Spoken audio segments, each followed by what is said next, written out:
윤석열 탄핵 이후 전국 흐름 말 그대로 급변 상태입니다. 하나하나 짚어보고 따져놔야 합니다. 자, 과연 윤석열의 내일은 어떻게 될 것이냐? 김건희는 그대로 건재할 것이냐?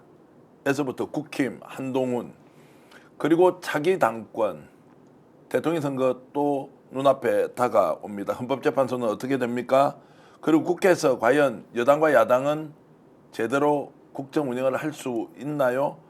여당, 야당 없어져 버렸습니다. 1당과 2당이 있고 국회의장은 어떤 역할을 해야 하는지. 자, 이런 문제 전체적으로 정리 한번 해드리겠습니다. 노영희 변호사 나오셨습니다. 어서 오십시오. 네, 안녕하세요. 자, 이제 탄핵이 가결됐습니다. 이미 이제 기정사실이기 때문에 하나하나 좀 따져보겠습니다. 헌법재판소가 이제 조기에 신속하게 판단을 하겠다라고 일단 얘기했습니다. 자, 얼마나 시간 걸릴 것 같습니까?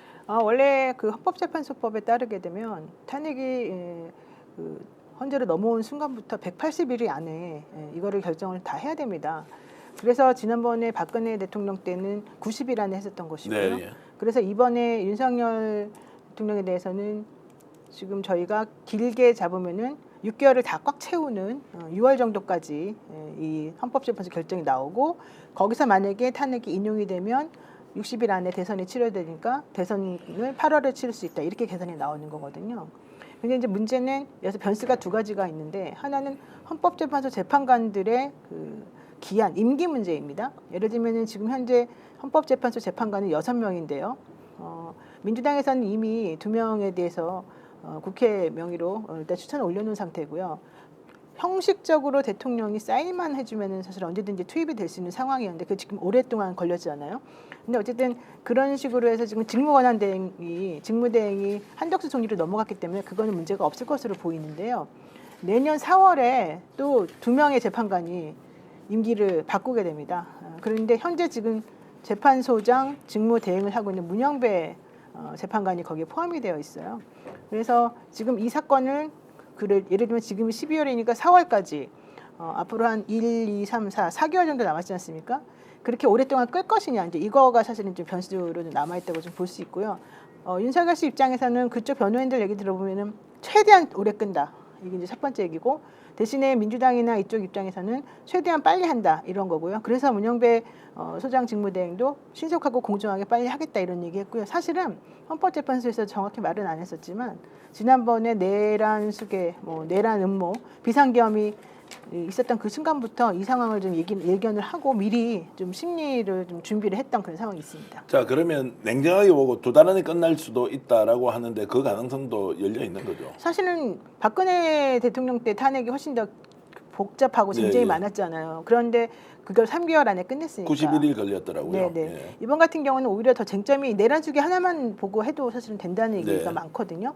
그래서 제가 봤을 때는 문제가 안 될 것 같고, 특히 그동안에 대통령이 거부권 행사를 너무 많이 해가지고 이제 그런 여러 가지 것들이 다 같이 껴있고, 게다가 명태균 씨 관련된 또 이 공천계의 문제가 지금 수면 위로 올라와 있는 상태라서 그런 것들이 다 정리가 어느 정도 돼 있는 부분이 있어요. 그래서 이제 그런 걸 하게 되면 정말 냉정하게 따지면 2달은 제가 보기엔 너무 심하고 한 3개월 안에는 하지 않을까 자, 싶어요. 3개월이면 그러면 박근혜 전 대통령 때 3개월이 걸렸으니까 지금 이제 12월 중순이면 1월 중순, 2월 중순, 3월 중순 되면 이제 4월 초까지는 봐야 될 것 같아요. 3월에서 4월 초라고 보면 이제 인용될 가능성이 훨씬 더 높다. 이거는 뭐 쟁점 별로 없다라고 하고, 탄핵은 인용된다라고 일단 전제하고 얘기를 좀 하겠습니다. 탄핵이 네. 뭐 인용이 안 될 가능성, 이것은 지금 현재 인용이 안 될 가능성도 있어요. 왜냐하면 9명 중에 6명이 인용을 해줘야 되는데 네. 지금 친 대통령 쪽이라고 하는 사람을 우리가 보통 2명을 꼽거든요. 네. 김영도하고 정영식 그 재판관 2명을 꼽아요. 근데 이제 이분들도 지금 현재 이 상황에 대해서 조금 말이 안 된다고 생각하고 있기 때문에 무조건 대통령이 하는 쪽으로 하지는 않겠습니다만은, 또 윤석열 대통령 측에 좀 꼼수라고 해야 될까요? 이거는 증인 신청을 많이 해가지고 이 재판을 최대한 질질 끌면서 진보적인 성향의 재판관들을 바꾸면서 자기네들이 뭔가 유리하게 해보겠다. 그리고 부정선거 이슈를 계속 키워가지고 그걸 가지고서 국민들로부터 공감대를 형성하겠다, 이제 이런 전략이어서 얼마나 그걸 또 집요하게 실제 물고 늘어지는 모르는 거죠. 자, 3월 중순 4월 초라고 제가 이제 전제를 하고 그러면은 이제 인용과 기각이 될 가능성은 한 7대3, 8대2, 9대1 어느 정도로 보십니까? 저는 8대 2 정도로 8대2 정도를 일단 보고 그러면은 그 이후에 60일 만에 이제 대통령 선거를 치러하는 상황이 일단 올 수 있다. 네. 그건 이제 좀 이따가 이제 지금 자기 대권 구도에 대해서는 좀 질문을 따로 하기로 하고요. 자, 윤석열 그러면 이제 탄핵이 됐기 때문에 직무정지 상태다. 이제 수사 어떻게 가느냐 굉장히 궁금한데 긴급 체포, 구속 수사 또 지금 불가피할 거로 보이는 거죠. 근데 이제 대통령 신분 물론 아직까지 뭐 직무 집행은 정지됐습니다만 아직까지는 대통령 신분이기 때문에 사실 신병 확보가 그렇게 용이할지는 잘 모르겠습니다. 네. 그래서 그런 부분에 있어가지고는 그냥 뭐 관저에 연금하는 수준 그런 형식을 조금 취하려나 이제 이 정도 생각은 하고 있는데 게다가 윤석열 씨는 이전에 박근혜 전 대통령은 차원이 다르게 되게 집요하고 끈질기게 저항을 할 가능성이 매우 높아서 네. 실제 체포나 구속을 해서 신병을 확보하겠다는 의지가 수사기관에 엄청나게 있지 않으면 좀 힘든 상황이 될 수도 있습니다. 근데 박근혜 대통령 때는 좀 일말의 동정심이라도 존재했지 않습니까? 네, 그렇죠. 지금 윤석열이 했던 거 보면 특히 뭐 12월 12일 날 정말 담화를 보면 완전히 국민을 상대로 전면전을 하겠다라고 한 걸로 보면 막 민심은 당장 체포하고 구속시켜라라고 하기 때문에 저항을 하더라도 수사기관에서 전격적으로 체포할 가능성이 높지 않습니까? 그러니까 지금 현재 수사기관에서는 특히 공수처나 경찰 이쪽에서는 계속해서 대통령에 대한 긴급체포와 신병 확보에 대해서 조금 흘려요 계속. 네, 예. 그렇게 해서 분위기를 조금 보고 여론을 좀 형성하려는 것 같았어요. 근데 이제 검찰에서는 대통령의 신병에 대해서는 그렇게까지 말을 하지 않았었거든요. 근데 지금 탄핵이 됐기 때문에 오히려 조금 부담감 덜한 상태에서 공수처하고 이 경찰 특수본이 좀 협조를 할 가능성이 좀 있어요. 저는 그래서 신병 확보를 하려는 마음을 좀 많이 가지고 있는 것으로 알고 있고 또 실제 민주당에서 지난번에 이제 본회의 통과시킨 안 중에도 8명에 대해서는 빨리 긴급 체포해라 이런 안이 있었기 때문에 그 퍼센테이지도 만약에 퍼센테이지를 말한다고 치면 한 6대4, 7대3 정도는 되지 않을까 싶긴 해요. 자, 오늘 일요일 날 이제 이 방송이 나가는데 다음 주 중에도 체포를 시도할 가능성이 있다라고 일단 점칠 수는 있겠죠. 그렇죠. 시도는 할 수 있죠. 자, 그다음에 지금 이제 우리가 잠깐 놓치고 있었던 것이 특검 2개가 지금 이제 통과될 가능성이 높단 말입니다. 네. 이제 어제부터 자, 국무총리가 대통령 권한 대행을 하게 돼 있으면 김건희 특검하고 내란 특검 이 두 건이 지금 국회 통과된 상태에서 거부권 행사 못 한다고 이제 봐야 되는 거죠. 그렇죠. 못 하겠죠. 그러면은 이제 특검은 바로 진행이 되면 특검 출범하는까지 한 어느 정도 시간이 걸립니까? 그건 이제 그 각각의 특검에 대한 이제 법안의 세부적인 내용을 살펴봐야 되긴 하는데 네. 통상적으로는 한 달에서 2달 정도 사이를 보통 잡더라고요. 예전에 특검 관련해 가지고 출범을 하면 네. 그러면 그것도 이제 1월 중순에서 하순에는 특검이 2개가 동시에 들어간다고 이제 출범할 봐야죠. 수 있다. 그렇죠. 그다음에 상설 특검도 또 하나 있잖아요. 네, 네, 그렇죠. 또 국정조사도 이제 별도로 있고 그러면은 엄청 많아요. 자, 그러면은 윤석열에 대한 이제 여러 가지 김건희 윤석열에 대한 이제 범죄 사실들이 하나하나 드러날 가능성이 높지 않습니까? 그렇죠. 이제 그렇게 보면 헌법재판관들의 판단에도 상당히 영향을 미칠 수 있다. 매우 많이 미치겠죠. 매우 많이 미친다. 게다가 그래서 그런 거 많이 미치게 하지 말라고 하려고 사실은 헌법재판소법 51조가 네. 이렇게 서로 똑같은 사실관계에서 출발한 것에 대해서는 헌법재판소의 판단을 좀 중지시킬 수 있다 이런 내용을 적어놓은 거긴 한데요. 이번 건 같은 경우는 내란 수계 같이 엄청난 범죄에 대해서까지 같이 하기에는 좀 사실 좀 어려운 부분이 있을 것 같기도 하고요. 실질적으로 대통령의 태도를 보아서는 그러한 얘기를 들어주어 가지고 이 탄핵 재판을 정지시키면 대한민국 자체가 지금 망가질 수 있다는 기류가 있어서 그렇게까지는 안 갈 것 같습니다. 자, 헌법재판소의 심리가 중단될 일은 없는 거고 이제 수사기관의 수사는 그대로 가면서 새로운 사실들이 많이 드러날 것이다. 여기에서 이제 주목해야 될 게 명태균입니다. 그렇죠. 명태균은 이제 검찰에 본인의 황금폰을 이미 이제 제출했다. 이제 그 안에 수없이 많은 내용들이 드러날 거 아닙니까? 네, 거기는 당연히 김건희 문제가 더 많이 나올 거 아니에요. 그러겠죠. 그러면 김건희는 이제 어떻게 되느냐라는 부분. 자, 탄핵은 했고 배우자인 김건희 문제도 당연히 범죄 혐의가 있으면 수사를 하고 어떤 식으로든 이제 책임을 물어야 하지 않습니까? 이 부분도 지금 드러날 가능성이 높지 않습니까? 당연히 드러날 수밖에 없겠죠. 네. 지금 대통령이 계속해서 이 지경까지 오게 된 그 근본 원인은 사실은 김건희 자기 부인에 대한 거를 방어하다가 여기까지 온 거다라고 하는 게 중론 아니겠습니까? 물론 본인 스스로도 권한을 남용한 부분이 많지만 본인이 권한을 남용하게 된 것 중에 중요한 원인이 이제 김건희라는 얘기가 많이 있고 우리가 보더라도 사실은 대통령 부인이 대통령 행세를 그동안 많이 해왔다는 게 지금까지 드러난 사실관계였기 때문에 명태균 씨가 그동안에 자기가 수사기관에 수사를 받으면서도 큰 소리를 계속 쳐왔던 것은 대통령 부부에 대한 아킬레스건을 내가 들고 들고 있고 그에 대한 증거들이 모두 내 핸드폰과 내 USB에서 들어있다. 이것 때문이었거든요. 그런데 탄핵이 되는 상황이라고 한다면은 사실 그들 입장에서도 여기서 그들이라고 하는 건 이제 명태균 씨 일당들을 말하는 건데 그들 입장에서도 더 이상 대통령의 눈치를 보거나 대통령을 도와주면서 본인이 뭔가 혼자 뒤집어쓸 생각은 전혀 없는 것이고 오히려 그걸 가지고 검찰하고 딜을 하거나 해서 이 상황을 좀 모면하고 싶어 할 게 뻔하고요. 그렇게 되면 결국 드러날 수 있는 거는 대통령과 그 부부의 공천 개입이라든가 우리가 알지 못했던 여러 가지 불법적인 여러 가지 위법적인 일들에 대한 것이 드러나겠죠. 자, 그럼 김건희 수사와 관련해서 이제 저는 본격화한다고 보는데, 자, 도이치모터스 다시 기소할 수가 있다. 검찰이 지금 이제 거의 반대쪽으로 돌아서지 않습니까? 기소할 수밖에 없어요. 왜냐하면 심우정 검찰총장이 네. 그때 그 사건에 대해서 항고 사건을 맡았거든요. 네. 그래서 자기가 소송 지휘를 수사 지휘를 하겠다고 했고요. 만약에 그렇지 않았으면은 사실 심우정에 대해서도 민주당에서는 탄핵 절차를 거쳤을 겁니다. 자, 그리고 양평 게이트 문제 지금 바로 드러날 수가 있을 거고 거기도 이제 공익 제보 형식으로 민주당에서는 전방위로 지금 공익 제보를 받을 의향이 있는 것 그렇죠. 같더라고요. 자, 그러면 양평 게이트도 이제 공익 제보 하라 그러면 이 사람들이 자신의 잘못을 뭔가 좀 공익 제보를 통해서 경감시키기 위해서라도 일단 제보를 한다고 보고 총선 개입과 관련된 문제. 그다음에 지금 명태균에게 돈을 500만 원 뭐 두 번인지 세 번인지 모르겠으나 돈을 줬다는 것 이제 이런 것들이 일종의 국정농단으로 해당된다면 김건희 수사가 별건으로 진행되면서 전격적으로 구속시킬 수도 있는 거 아니냐라는 이제 상황까지 우리가 예상할 수 있습니까?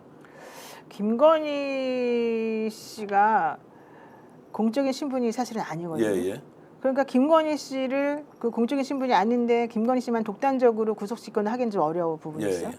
김건희 씨가 수사를 받고 혐의가 드러나고 신병까지 확보하려고 시도를 한다는 거는 대통령이 결국은 정범으로서 딱 중심을 잡고 있고 그 대통령이 정범이 죄를 저질렀고 그 죄를 옆에 있던 부인이 같이 저질렀다 이런 공범 형태로 돼야지 되는 거라서 지금 말씀하신 것처럼 수사를 하는 와중에 그런 것들이 드러날 수도 있습니다. 근데 문제는 그렇게 되면 지금 시간이 조금 더 걸릴 가능성이 네. 높아요.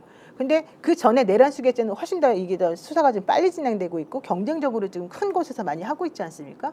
그러면은 이 명태균 사건 때문에 드러나는 걸로 구속이 된다기보다는 오히려 이쪽 이 내란 수계와 관련된 이 내란 음모죄와 관련된 외환죄와 관련된 이런 쪽에서의 먼저 구속의 필요성 혹은 긴급체포나 신병 확보가 먼저 이루어진 상태에서 추가로 더 구속이 필요하다 이런 정도로 나올 가능성이 좀 있어 보입니다. 자, 그렇게 볼 수도 있고 저는 김건희 문제는 일단 도이치모터스는 본인이 이제 주범이라고 우리가 규정하더라도 뭐 크게 이상하지 않을 정도의 그렇죠. 범죄 사실이 있고 두 번째는 양평 땅 같은 경우에는 본인의 땅에 구체적인 이익을 얻기 위해서 공무원들을 이용해서 자 그거를 그 강제했다라고 하면 그것도 이제 변호사법 위반이 이런 게 적용이 될 수 있을 것 같거든요. 그러니까 지금 누구에 대한 구속을 말하는 거예요? 김건희 아니면 윤석열? 윤석열은 당연히 내란죄로 이제 김건희? 구속될 네. 가능성이 높은 거고 김건희가 지금까지 개인이 저질렀던 여러 가지 윤석열과 연관된 것도 있지만 별건으로 진행되었던 여러 사안들 주가 조작이나 이제 양평 게이트 같은 경우에는 그런 게 해당될 거고 또한 이제 선거 개입과 관련된 부분도 사인이긴 하지만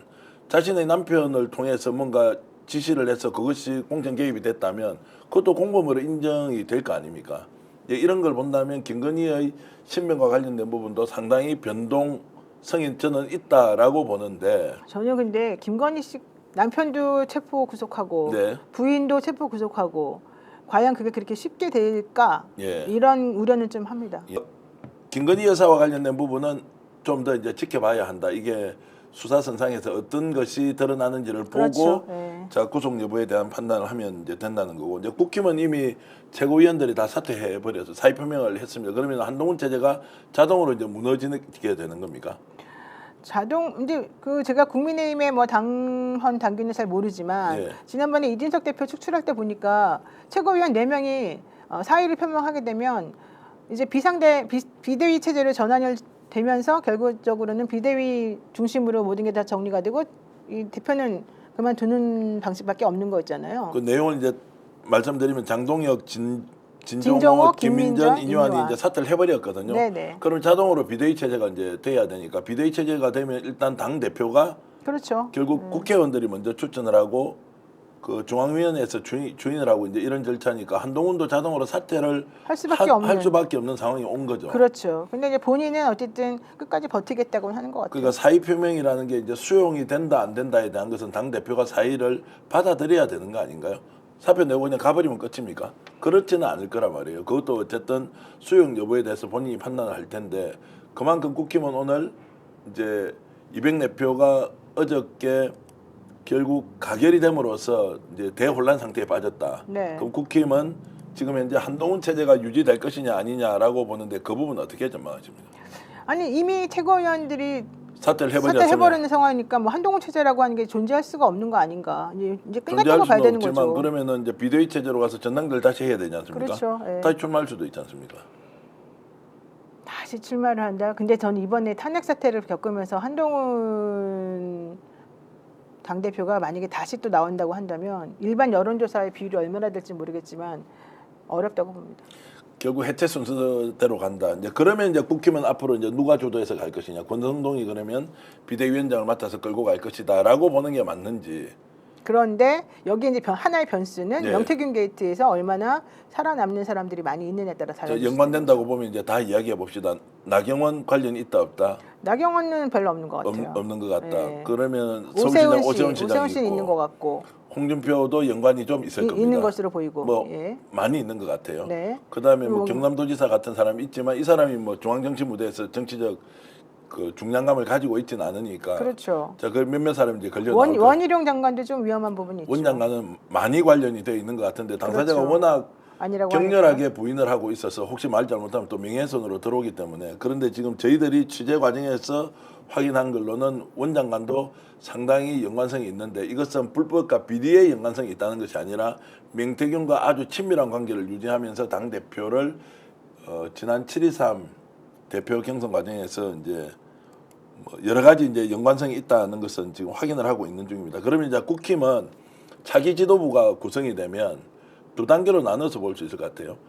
자, 윤석열에 대한 탄핵이 헌법재판소에서 인용되는 시점까지 그리고 그 이후에는 바로 대선이지 않습니까? 네. 이 두 가지를 나눠봐야 할 것 같은데 이 비대위가 인용까지만 할 거냐 아니면 자기 대권까지 책임지면서 할 것이냐 이제 이런 부분은 같이 논의를 해봐야 될 것 같거든요. 근데 어떻습니까? 지금 상황에서 섣불리 그런 것에 대해서 얘기하기는 곤란할 것 같고 네. 국민의힘 내부에서 살아남는 사람이 누군지가 먼저 좀 추스러진 다음에 얘기가 좀 될 것 같아요. 네. 그러니까 지금 상황에서는 이들도 명태균 게이트의 파급력이 정확히 얼마나 될지를 모르기 때문에 아무도 함부로 그건 말할 수 없는 것 같고 일단 권성동 원내대표는 원내대표로 지금 추대된 지 얼마 안 됐기 때문에 계속해서 앞으로 비대위원장으로서 이걸 이끌어나갈 가능성이 매우 높지 않습니까? 당대표가 지금 추출된 이 마당이라고 한다면 그렇다라고 한다면 본인들이 한동훈 대표의 재기 가능성 같은 거를 점치면서 새롭게 대선 주자를 누구를 데리고 와서 할 수 있느냐 여기를 계산해 보아가지고 그 단계를 거쳐서 진행을 하겠죠.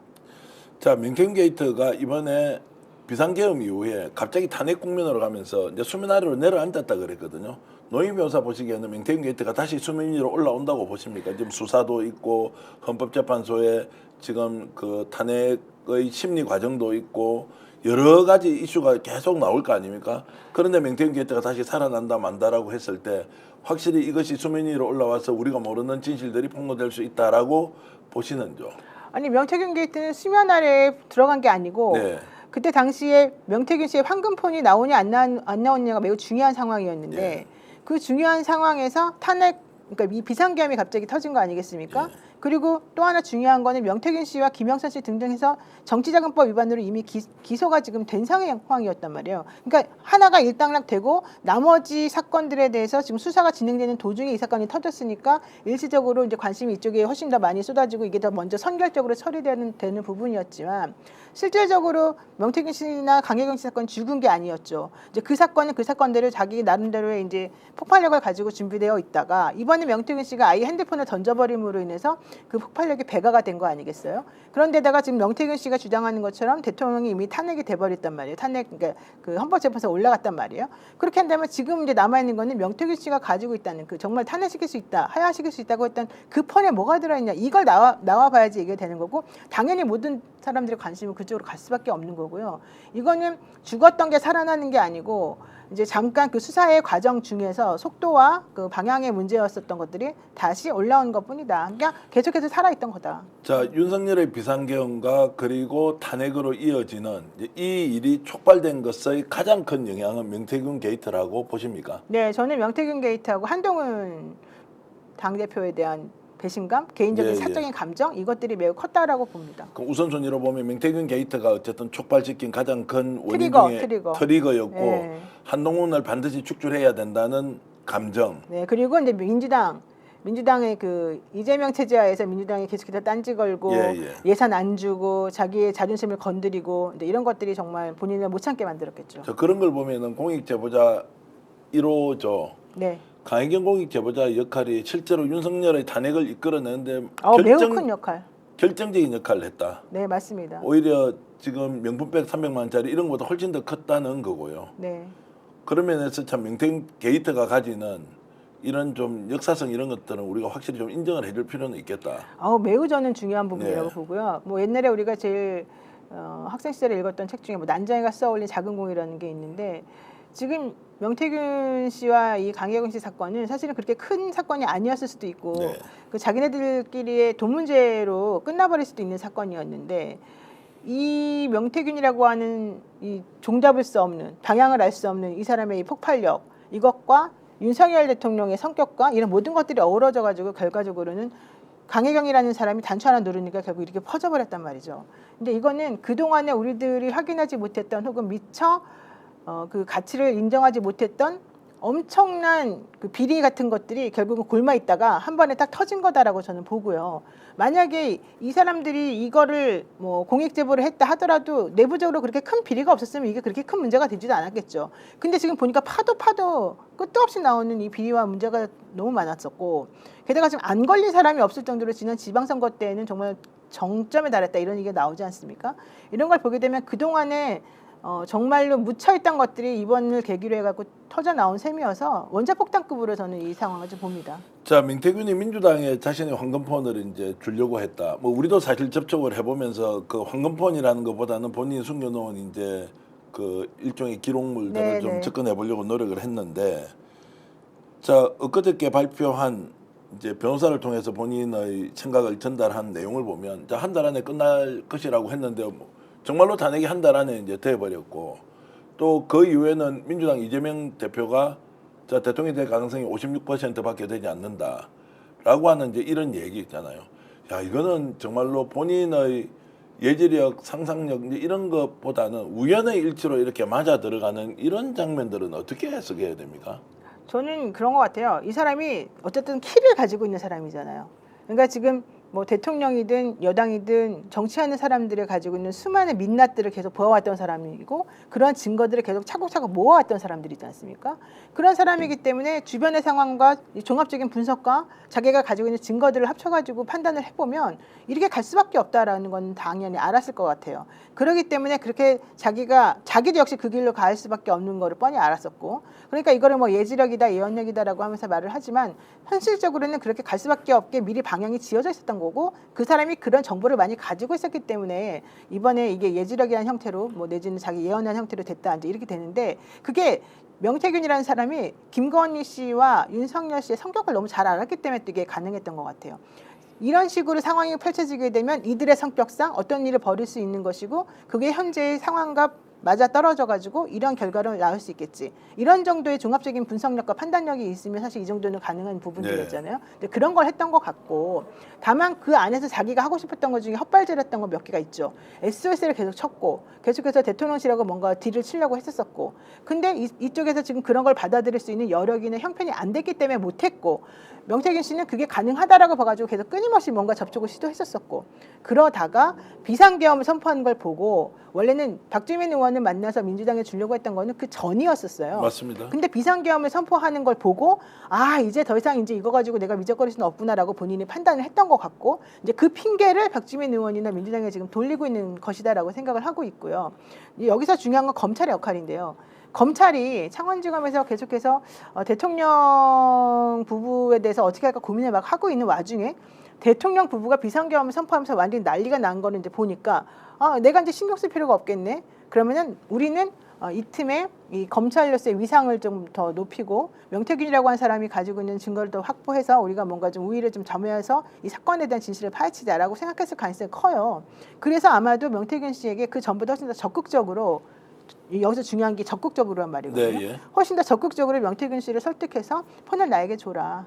내가 너의 증거인멸 교사 혐의를 빼주겠다. 이렇게 했을 가능성이 크고요. 더 중요한 거는 증거인멸 교사를 했다는 것은 그 증거인멸 교사를 받은 정범에게 해가 미칠 수 있는 상황을 자기가 만들어놨었다는 거잖아요. 그러니까 그 사람이 그 핸드폰 같은 거를 가지고 있다 하더라도 그 핸드폰을 내가 검찰에 주게 되면 가지고 있던 사람의 죄는 또 사해줄 수 있는 거잖아요. 검찰이 가지고 있는 기소권 때문에.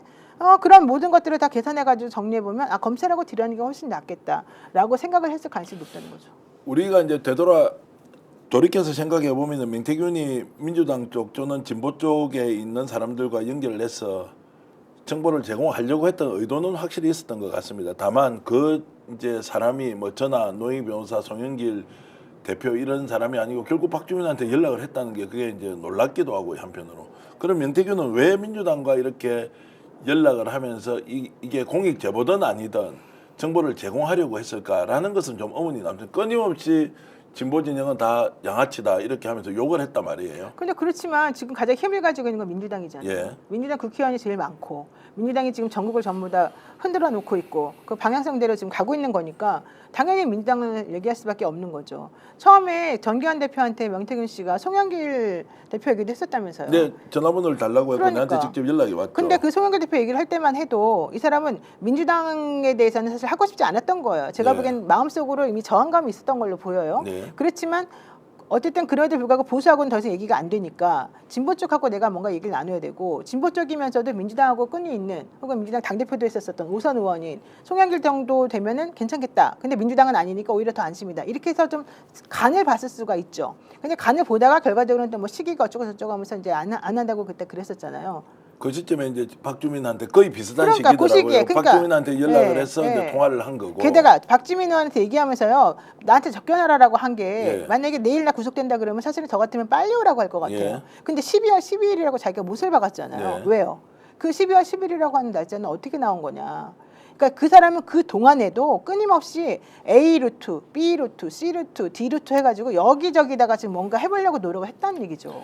저도 뭐 여러분들께 공개를 해드리면 뭐 남상권 변호사를 통해서 직접 접견을 노변도 한번 가보자, 그리고 송영길 대표도 한번 가보자라고 했고 부인하고도 통화를 하면서 공익 제보가 있으면 뭔가를 좀 해보자라는 의견은 전달했는데 뭐 계속 거절은 당했다, 이제 이 말씀은 드리고요. 그만큼 그 사람이 가지고 있는 실제적 진실이 무엇인지 국민들에게 알려야 한다는 좀 생각이 있었는데 결국에는 그게 무산되면서 이제 검찰로 넘어갔습니다. 자, 그러면 창원지검장이 지금 정유미 검사장입니다. 이제 이 사람도 생각을 바꿉니까? 완전 친윤 중에 친윤 중에 찐윤이다라고 하는 이 사람도 지금 명태균 관련된 게이트 수사 적극적으로 할 것 같습니까?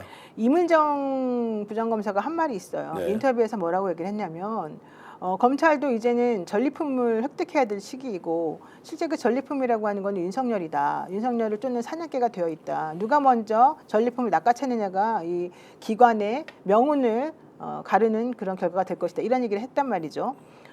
그러면서 자기가 검찰 내부망에 올라온 게시판들의 글을 읽어보니 이번 기회에 제대로 수사를 공정하게 해가지고 검찰의 위상을 다시 찾고 검찰이 좀 바로 서보자, 검찰의 힘을 좀 다시 한번 좀 키워보자, 이런 내용의 글이 많이 올라와 있대요.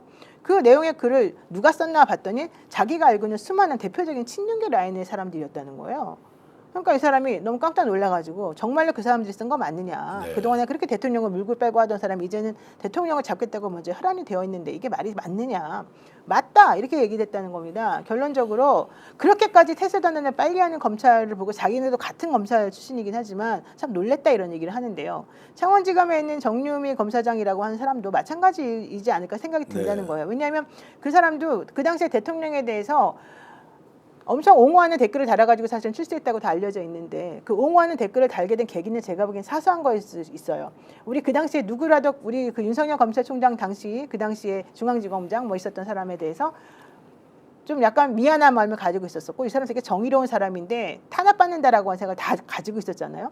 그러니까 정유미 검사가 보기에 저 사람 그동안에 내가 딱 보아왔을 때는 참 부하 직원들에도 잘해주고 뭔가 좀 품이 큰 사람인 줄 알았는데 이렇게까지 탄압을 받고 정권으로부터 이렇게 괴롭힘을 당하니 옳지 않다 해서 개인적인 그냥 아주 사소한 감정에서부터 이건 옳지 않습니다라고 생각해서 가능성이 있어요.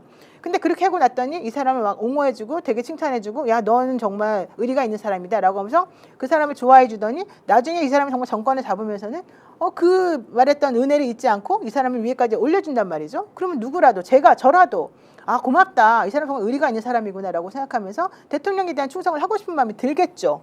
거기까지가 인지상정 아니겠습니까? 하지만 그러고 있는데 그 이후에 그 대통령의 예를 들면 권력이 자기가 임기 끝날 때까지 뭐 1000년 만에 계속된다 그러면은 모를까. 그게 안 되고 중간중간부터 계속 브레이크가 걸리고 특히 이번에 창원지검 수사하면서 자기가 통제할 수 없는 수순으로 지금 이 일이 번져나가고 있고 비상계엄까지 선포하고 지금 탄핵까지 당하는 상황이 됐으면 지금 난 그래 끝까지 이 사람에 대해서 충성하겠어라고 할까요? 절대 그럴 리가 없고 그거는 김영현의 태도만 보아도 알아요. 네. 김영현이 경호처에 있을 때 나 지금 국방부 장관 하면서 지금까지 모든 행동은 다 김영현 때문에 이루어졌다라고 우리가 알 정도로 대통령하고 관계가 끈끈한데 이 사람이 그래서 처음에 검찰로 먼저 간 것도 이상하다고 했었었는데 이 사람이 그러잖아요.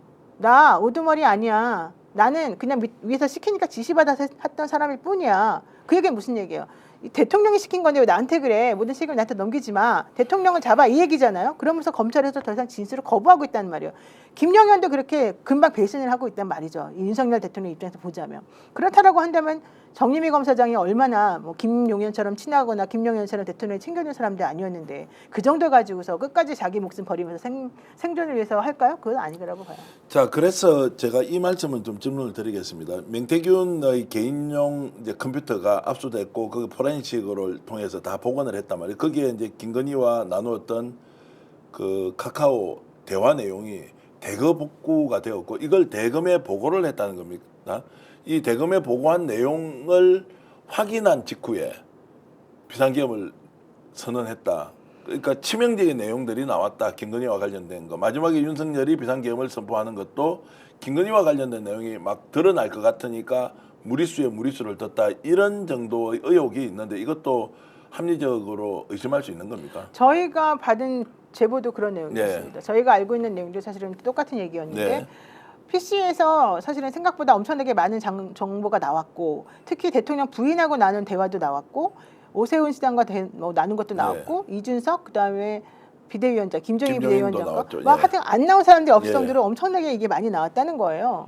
그러고 나니까 당연히 그것과 관련해 가지고 검찰은 이 보물창고를 이거 어떻게 해야 될까 이제 고민하고 있었던 찰나에 위로 그래서 수사를 올려야 되냐 그냥 아니면 위는 봐주고 옆으로 퍼뜨려야 되냐 이제 이 고민을 하고 있었던 찰나에 구속 기소를 그때 명태균 씨와 김영선 등등이 하면서 어쨌든 보고를 왜 대검에다가 해야 되잖아요. 대검에다 보고를 하니까 대검에서는 야 이렇게 많은 자료들이 이렇게 많은 증거들이 확실히 나왔어? 아직 핸드폰은 찾지도 못했는데 이 정도야? 핸드폰 분명히 얘한테 가 있는 거 뻔히 아는데 그렇다면 우리가 핸드폰까지 찾으면 어떻게 될까? 이거는 보고를 해야 되겠지 라고 했다는 거예요. 이제 우리가 들은 얘기는.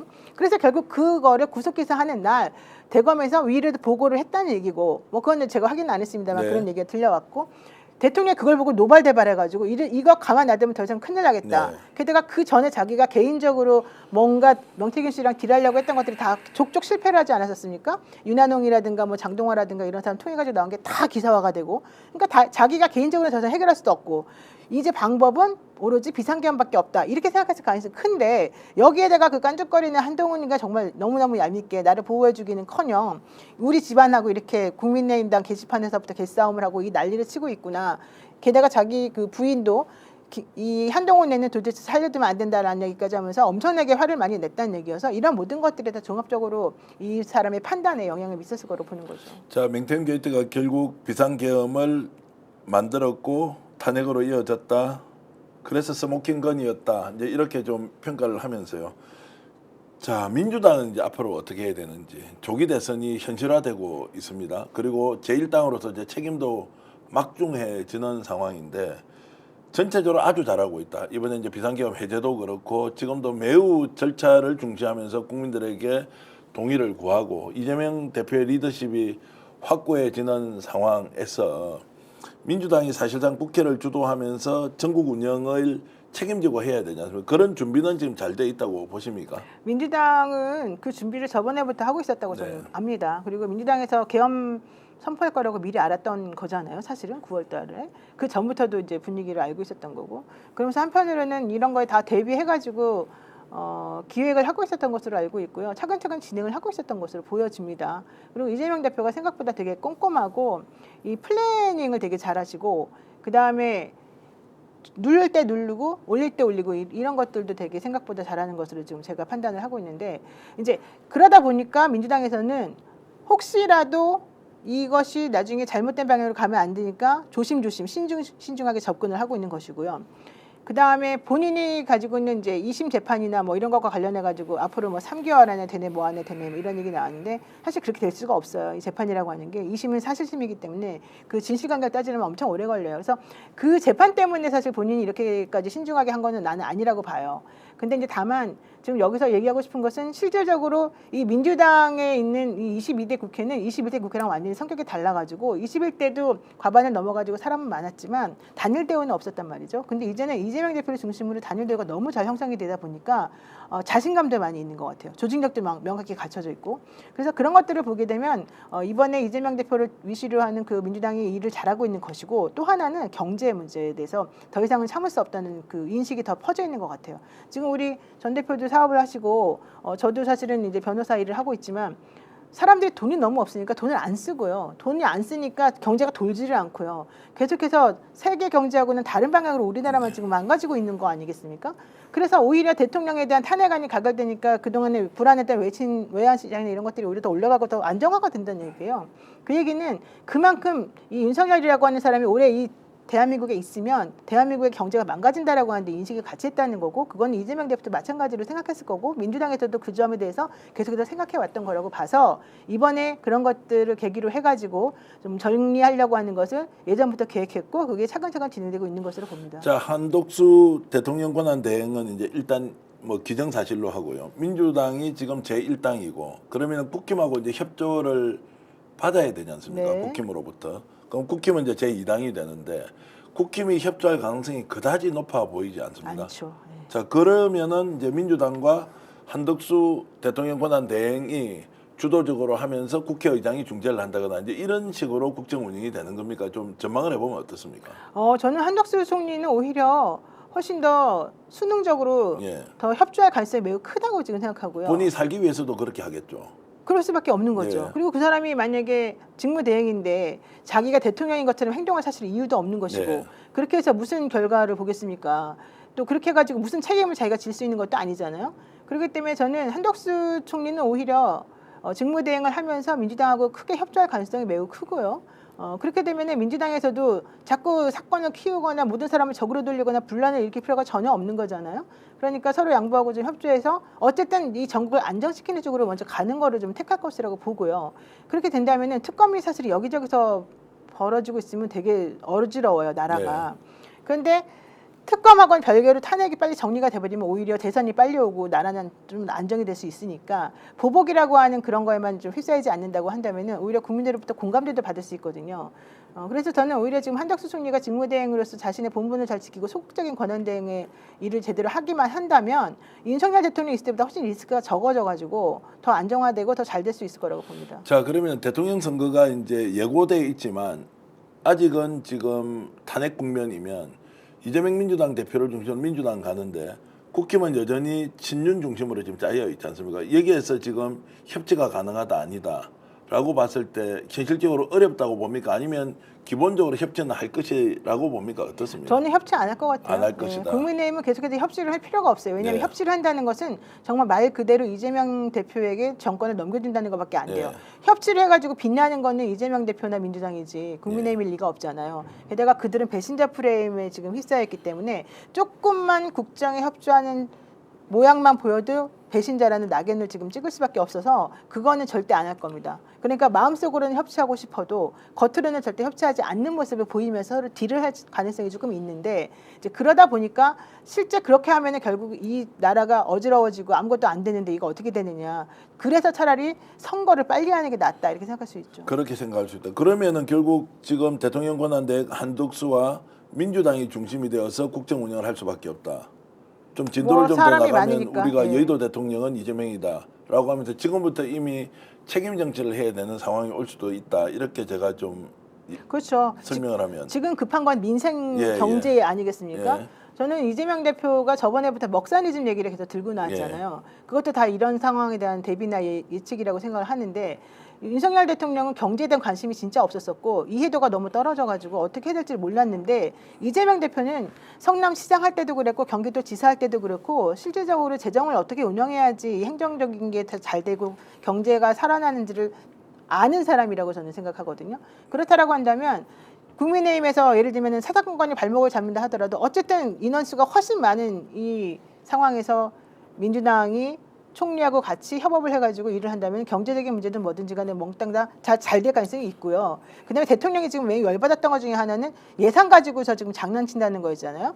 하지만 만약에 이재명 대표나 민주당이 중심이 돼가지고 앞으로 총리하고 같이 국정을 운영해 나간다면 예산 문제도 다 해결이 될 거 아니겠습니까? 그렇게 되면은 진짜 국민들 입장에서는 오히려 조금 더 경제적으로 안정화가 되고 훨씬 더 리스크가 적어지는 거라서 저는 그렇게 되면은 민주당 입장에서는 대선 가도도 훨씬 더 안정성 있게 잘 가는 것이 될 것이다 이렇게 봅니다. 자, 좀 이제 이런 전망이긴 하지만 실제로 국정 운영도 탄핵 국면에서 민주당 중심으로 이루어지고 대통령 권한 대행도 민주당 결정 사항에 따를 것이다. 국힘이 어느 정도 협조할 것인지는 알 수 없으나 이미 탄핵이 됨으로써 민주당이 이제 국정 운영에 전체적인 책임을 지는 상황이다. 헌법재판소 결정 이전이지만 이미 국면은 민주당 중심으로 흘러가고 있고 여기에서 최종 책임자는 이재명 대표가 된다라고 우리가 가장 먼저 전망을 하고 있는 것 같습니다. 저는 그게 바로 중도층의 표심을 계속해서 살펴봤던 해안 덕분이라고 예. 생각해요. 왜냐하면